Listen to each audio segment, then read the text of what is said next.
예, 안녕하십니까. 더불어민주당 의정부갑 국회의원 박지혜입니다. 지난주 목요일에 헌법재판소에서 역사적인 판결이 있었습니다.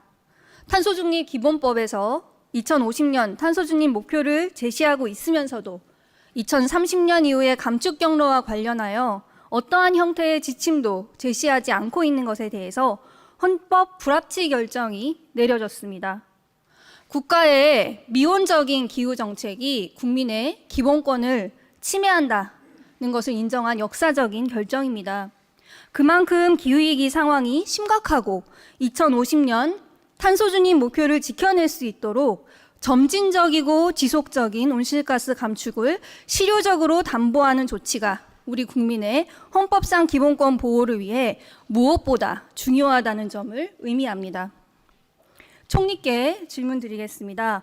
이번 헌법재판소 결정은 기후변화 헌법 소원으로서는 아시아에서 최초의 결정이고요. 세계적인 관심이 높습니다. 국민께서도 향후 조치에 대해서 관심이 높으실 것 같은데요. 정부의 입장과 이 결정에 대한 정부의 입장과 향후 계획에 대해서 간단하게 한 말씀 부탁드립니다. 네, 헌법재판소 결정을 존중하고요.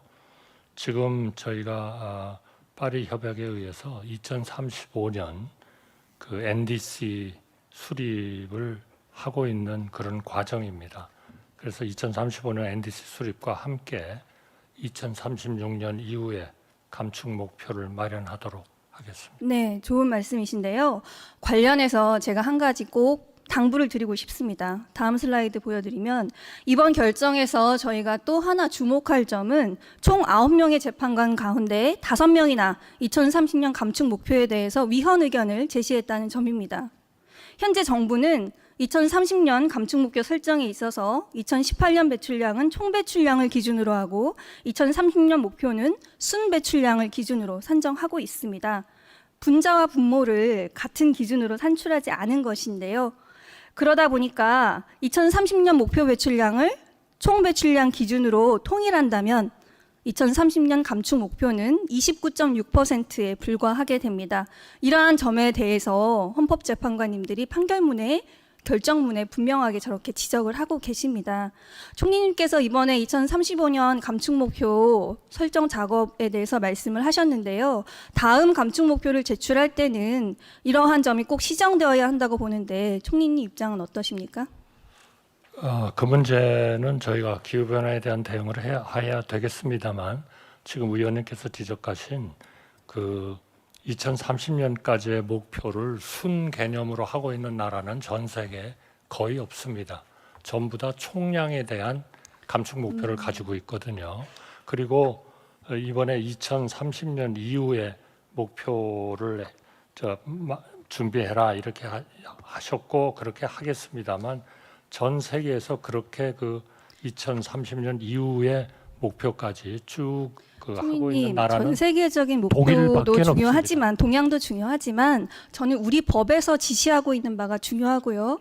우리 법에 대해서 최고의 해석 권한을 지닌 법관들의 의견도 중요하다고 생각을 합니다. 그래서 차제에 2030년 목표, 2035년 목표를 수정할 수 있는 기회가 우리에게 있기 때문에 지금 저 결정문의 문구를 한번 봐주십시오. 입법자가 온실가스 감축 목표를 정량화한 체계를 자의적으로 행정부가 변경해서 기후위기를 완화하는 보호조치의 수준을 낮추는 것이다. 왜냐하면 시행령에 40%라고 규정을 했기 때문에요. 저 기준으로 하게 되면은 법에서 정한 보호 조치 수준을 낮추는 것이기 때문에 이러한 형태의 법률 해석은 받아들일 수가 없다. 9명 중에서 5명이 위헌 의견을 제시했습니다. 이러한 의견을 정말 겸허하게 수용해서 수정 조치할 수 있는지 검토해 주시기 바랍니다. 총리님, 헌법소원에서 지적된 현 정부의 온실가스 감축 계획의 문제점은 이것만이 아닙니다. 알고 계실 텐데요. 2030년까지 감축 경로를 살펴보면 여기 볼록한 형태 보이시죠? 2028년 이후로 감축 부담을 대거 미루었습니다. 이러한 감축 경로가 지금 현재 2027년까지는 2%인데 2028년부터 갑자기 9%를 감축해야 되는데요. 정말 급브레이크를 밟는 수준의 변화가 일어나지 않으면 달성하기 어려운 수준이라고 생각이 됩니다. 헌법재판소가 제시하고 있는 점진적이고 지속적인 감축을 실효적으로 담보할 수 있는 경로인지에 대해서 총리님의 견해를 여쭙고 싶습니다. 네, 조금 답변이 좀 시간이 걸릴 것 같은데요. 한마디로 말씀드리면 지금 우리나라가 탄소 배출을 줄일 수 있는 방법은 소비를 줄이는 거하고 소비를 한 40% 정도 줄여라 이렇게 IEA는 공고하고 있습니다.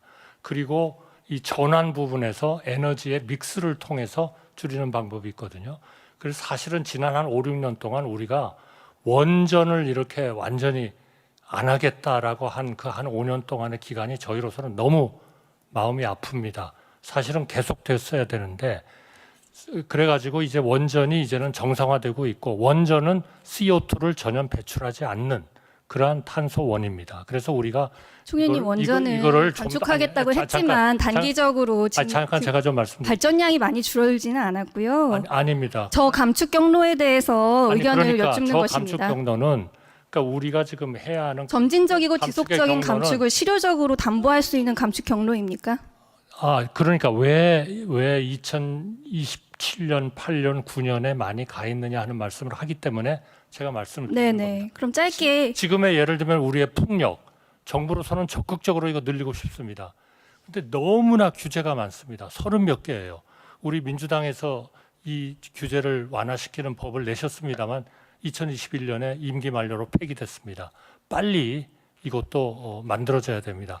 그러니까 한마디로 얘기하면은 지금 우리가 풍력을 지금부터 해가지고는 아마 2020년대 말쯤 되어야 나오기 시작할 겁니다. 또 우리 연료라든지 이런 것들에 대체하는 거, 예를 들면 퓨얼이라든지 이런 네, 것들이 총리님 지금 말씀하시는 빨리 안 취지를 됩니다. 그럼 조금 더 그러니까 자세하게 정부로서는- 서면으로 제출해 주시고 말씀하신 네, 취지는 그러면 대응 조치를 취하는데 시간이 걸리기 때문에 그렇다는 그렇습니다. 말씀으로 이해가 됩니다. 그리고 정부에서는 그동안 관련한 새로운 감축 기술을 확보하기 위한 시간이 필요하다라는 의견도 제출한 바가 있습니다. 그러면 장기적으로 필요한 온실가스 감축 기술 확보를 위해서 국가가 얼마나 적극적으로 투자하고 있는지 살펴보겠습니다. 2028년 이후에 매년 9%까지 감축하려면 지금부터 매우 적극적인 투자가 필요할 것으로 보이는데요. 위 감축 경로를 발표할 때 탄너기에서 재정 투자 계획을 발표한 바가 있습니다. 향후 5년간 90조 원 투자하겠다고 했는데요. 총리님 이대로 집행되고 있습니까? 네, 일부 R&D 같은 그 프로젝트를 마련하는데 조금 그 계획을 명확하게 짜는데 좀 시간은 걸립니다만 저희는 예정대로 추진하려고 네, 저희는 서면으로 계속 자료 요구를 했는데요. 제대로 된 자료가 오지 않았습니다. 이후에 자료 제출을 부탁드립니다. 제 생각에는 아닌 것 같습니다. 일례로 수소환원제철 R&D 예산을 살펴보겠습니다. 철강 산업은 국내 최대 배출 산업이고 온실가스 저감을 위한 핵심적인 기술은 수소환원제철 기술이다. 많이들 들어보셨을 것 같습니다. 2022년에 실시된 탄소중립 기술 개발, 다음 슬라이드 부탁드립니다.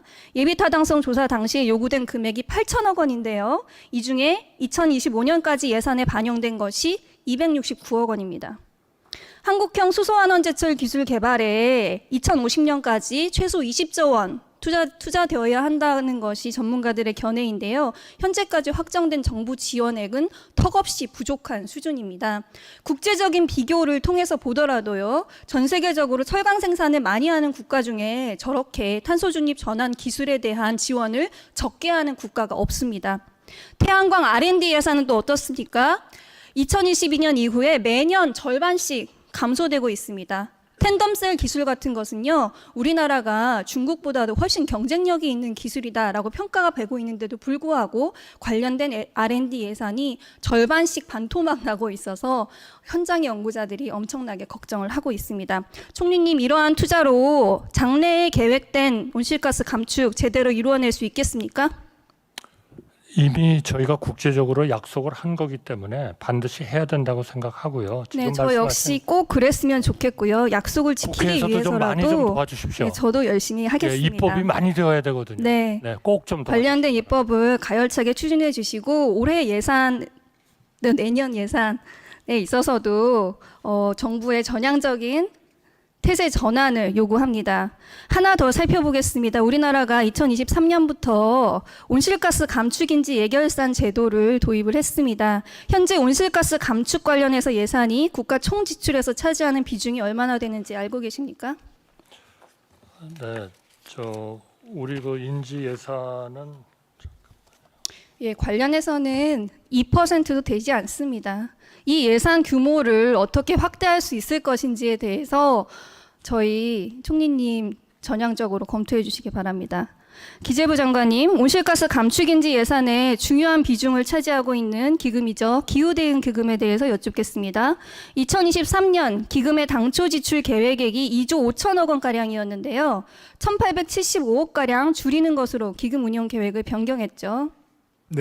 네. 지출 계획액이 줄어든 가장 큰 이유가 뭡니까? 뭐 아시겠습니다만 그다음 뭐 경기적인 영향도 있고 그다음에 에너지 믹스 개선 이런 으로 배출권 시장에 과잉 공급이 지속돼 가지고 그 매각 수입이 저조했기 때문입니다. 네, 맞습니다. 온실가스 배출권 유상할당 수입 저기 빨간색으로 표시된 부분인데요. 유상할당 수입이 많이 줄었습니다. 최근 3년간 유상할당 수입의 계획 대비 실적이 매우 저조합니다. 2021년에는 계획 대비 60%, 2022년에는 43.4%였는데 작년에는 21.6%밖에 들어오지 않았습니다. 장관님, 이렇게 계속 수입이 안 거칠 경우에는 기후대응기금의 안정적인 운영이 어려워질 것 같은데 관련해서 대책이 있습니까? 네, 뭐 의원님 지적에 저희도 공감을 하고요. 여러 가지 아시겠습니다만 경기적인 요인도 있지만 저희가 구조적인 이 배출권 시장에 대한 그 제도 개선이 필요하다는 목소리가 크고 남 의원이 알고 계실 것 같습니다. 그래서 네네. 저희가 올해 말까지 제 4차 배출권 거래 기본 계획을 지금 수립해야 됩니다. 그래서 그 내용하는 과정에서 저희 배출권의 유상 할당 확대라든지 그다음에 과다 할당의 방지라든지 뭐 전반적인 제도 개선 내용을 저희가 연구하고 있습니다. 그래서 반영을 해서 의원님께도 설명을 드리겠습니다. 기대하겠습니다. 그리고 앞서서 전문위원님께서도 지적을 해주셨는데요. 예산이 부족하다 보니까 일부 기후대응기금 사업의 경우에는 다음 연도로 재원이 없는 이월이 이루어지고 있습니다. 이번에 441억 원 규모가 그렇게 이월이 됐고요. 탄소중립 기본법이나 국가재정법에서는 재원이 없는 이월을 허용하고 있지 않습니다. 그래서 이 부분에 대해서도 다음 연도엔 이런 일이 벌어지지 않도록 돈이 없다고 해서 기후대응기금 사업을 그냥 이렇게 미룬다면은 온실가스 감축과 기후대응 어떻게 가능하겠습니까? 기재부 장관님께서 꼭 살펴봐 주시기를 부탁드립니다. 네, 그렇게 하겠습니다. 네, 환경부 장관께 질의하겠습니다. 방금 기재부 장관께서도 배출권 거래 시장의 구조적인 개혁이 중요하다는 말씀을 해주셨습니다. 배출권 유상할당 수입이 저조한 원인은 무엇이라고 생각하십니까? 아까 부총리께서 말씀하시는 거에 추가해서 말씀드린다면 아무래도 공급이 많고 수요가 적으니까 가격이 떨어진다고 보면 되겠습니다. 네, 공급이 많다는 말씀 해주셨어요. 근본적인 이유가 저는 배출권의 과잉 공급에 있다고 생각하는데요. 기업들이 거래하지 않고 이월하는 물량이 계속 증가하고 있습니다. 애초에 나눠진 배출권 총량이 너무 많다는 점을 방증하고요. 우리나라 배출권 가격이 사실 작년에 7,000원까지 떨어졌습니다. 해외는 10만 원이 넘는데 배출권 가격이 7,000원까지 떨어지면은 누가 탄소 감축 기술에 투자를 하겠습니까? 저는 이 배출권 가격을 안정적인 수준으로 유지하면서 감축 기술에 대한 투자 요인을 주는 것이 굉장히 중요하다고 생각하는데요. 장관님, 그간 느슨한 배출 허용 총량 설정과 과도한 무상 할당으로 온실가스 배출량이 많은 기업들이 되레 배출권을 그냥 팔아서 공짜로 받은 배출권을 가지고 있다가 팔아서 오히려 수익을 얻었다는 사실 알고 계시죠? 네. 네, 이렇게 기업들이 횡재의 이윤을 벌어들이는 동안에 산업 부문의 배출량은 오히려 12.3%나 증가했습니다. 그래서 지금 현재 배출권 거래제는 온실가스 감축에도 안정적인 기후대응 기금 재원 형성에도 기여하지 못하고 있는 것으로 보이는데요. 배출권 가격이 적정한 선에서 안정적으로 유지되어서 기업들에게 감축기술 개발 투자에 대한 유인을 제시하고 기후대응에 필요한 재원도 마련할 수 있도록 배출권 거래제 구조적인 개혁이 중요한 것 같습니다. 환경부 대책이 무엇인가요? 네, 지금 의원님 말씀과 또 경제부총리 말씀처럼 구조적인 개혁을 저희들이 지금 검토하고 있고요. 1차적으로 이번 주에 배출권법 시행령 개정이 입법 예고됩니다. 그 내용에 보시면 방금 의원께서 지적하셨던 횡재 이익 부분을 줄이는 그런 내용과 또 수요를 늘리기 위해서 참여자들을 더 확대하는 내용이 들어가 있습니다. 그래서 공급을 줄이고 또 수요를 지금 늘림으로써 말씀하신 내용을 들어보니까 작년부터 계속 이루어졌던 배출권 거래제 개선 계획과 저는 크게 다르진 않다고 생각을 합니다. 대증적인 처방에 집중이 되어 있는데요. 우리나라 유상할당 비중이 전 세계적으로 매우 낮은 수준이라는 거 잘 아시죠? 현재 유럽연합 같은 경우는 배출권 거래제 시행 초기부터 전환 부문에 대해서 100% 유상 할당을 했었습니다. 대부분의 배출권 거래제 시행 국가가 전환 부문에 대해서는 100% 유상 할당을 하고 있습니다. 우리나라도 빠른 에너지 전환, 그리고 온실가스 감축 유인 제공, 그리고 배출권 가격의 안정적이고 적정한 수준 유지를 위해서라도 유상할당 100% 하는 게 필요하다고 보는데요. 전환 부분에 대해서 우선적으로요. 장관님 생각은 어떠십니까? 네, 전환 부분에 대해서도 저희가 지금 유상할당 비율을 높이는 방안을 그 4차 기본계획 수립하면서 검토할 예정이고요. 그런 내용이 현실화되기 실행력을 갖기 위해서는 또 저희가 국회에서도 많은 도움을 받아야 될 것 같습니다. 네, 전향적인 준비하겠습니다. 검토를 부탁드립니다. 총리님 마지막으로 기후변화에 대해서요. 평소 기후변화 문제에 관심이 정말 많으시고 현 정부에서는 기후테크에 대한 투자도 강조해 오신 것으로 잘 알고 있습니다. 근데 오늘 제가 보여드린 것과 같이 미온적인 감축 목표 설정과 재정 투자, 배출권 거래제의 느슨한 운영이 계속된다면 저는 우리나라가 기후 목표 달성에 실패함으로써 전 세계적으로 기후위기 가속화에 앞장섰다. 그리고 그런 비난으로부터 자유롭지 않을 수 있다. 그리고 앞으로 새로운 성장 동력이 될 수 있는 탈탄소 기술들을 선점하는 데 있어서도 굉장히 어려울 것이다라고 생각을 합니다. 이번 헌법재판소 결정을 계기로 특히 감축 목표 이행을 위한 재정 투자 그리고 배출권 거래제 개선과 관련한 부분을 다시 한번 점검하시고 고삐를 당겨주실 것을 요청드립니다. 네, 감사합니다. 특히 그 기후 변화에 대한 관심을 많이 가지셔서 정말 앞으로 크게 기대를 하겠습니다. 아까 말씀하신 온실가스 감축 인지 예산서는 2025년에 16개 부처 311개 사업 예산 규모는 12.1조 원으로서 네, 그래도 의원님 말씀하신 국가 2% 전체 2% 네, 정도밖에는 네. 안 되는 거죠. 좀 더 확대가 돼야 된다고 보고요. 그리고 헌법재판소가 이번에 전 세계에서 두 번째로 이런 판결을 내려주셨는데 우선은 저희가 그 2030년 이후 감축 계획을 세우는데 조금 집중을 하고요.